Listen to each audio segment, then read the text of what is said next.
The Deputy Leader. Thank you, Speaker, and I rise to commend the motion and I thank the member for Unley for bringing it to the House, and particularly at this time as the House is sitting in the month of May, being Domestic Violence Prevention Month. I want to draw particular attention on this occasion to the vigil led by Embolden, and this year on the grounds of Government House just last week.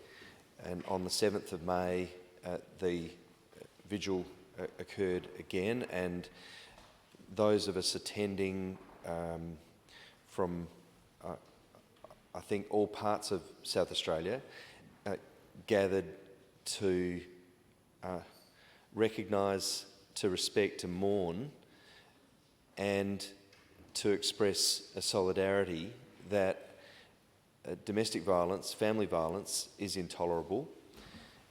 And when we gather to express that, we know that we are taking our share of responsibility for doing something to end it, to change what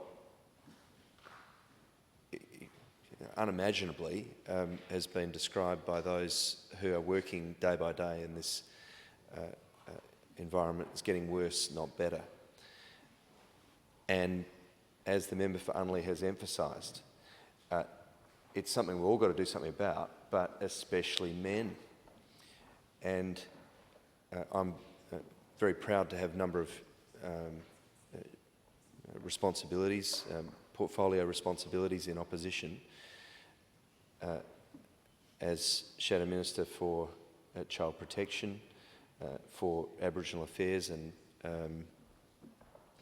as Shadow Attorney. There are important responsibilities.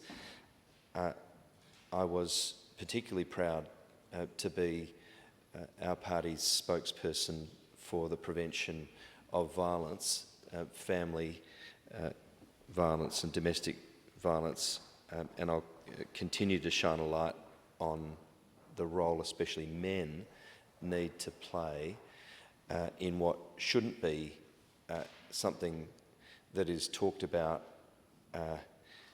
among only a part of the community. And I'm thoughtful in the course of this motion for the life of service that South Australian heroes, perhaps chief amongst them Helen Oxenham, have played in an original way in bringing to attention that social norms over the better part of the last century have needed to be turned on their head. When Helen was starting to provide a shelter for young women who had nowhere to turn and was being sort of chased up by an angry father or an angry partner about where is she, and Helen saying she's safe and it's not on for you to somehow be exerting your rights.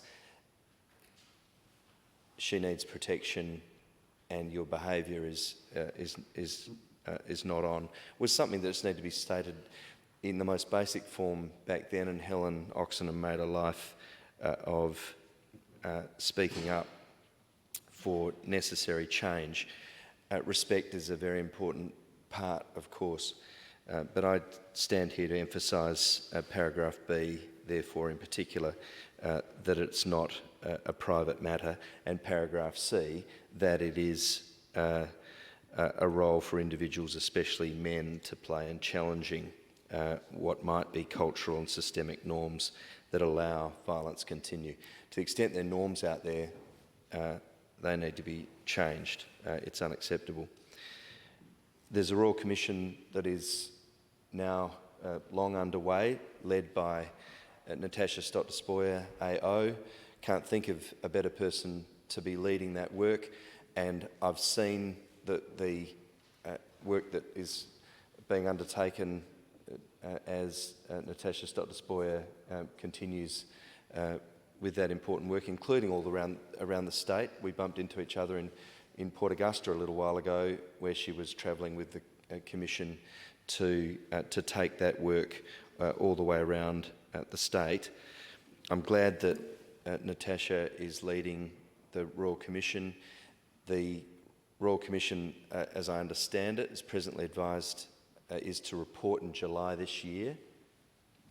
And we look forward to that report from the Royal Commission. And just as every paragraph of this motion urges action and change, the Royal Commission, which I'm sure will advance our awareness of what we can do to change, and I'm sure we'll make recommendations for improvement and change, can't be something that is just allowed to sit. The government will indeed have a responsibility, and this Parliament will have a responsibility to grapple with the results of that important work. So emphasising those matters in particular, I commend the motion and thank the member for Unley for bringing the motion, and for those members in this place who are contributing to the debate and are continuing the work towards necessary improvement.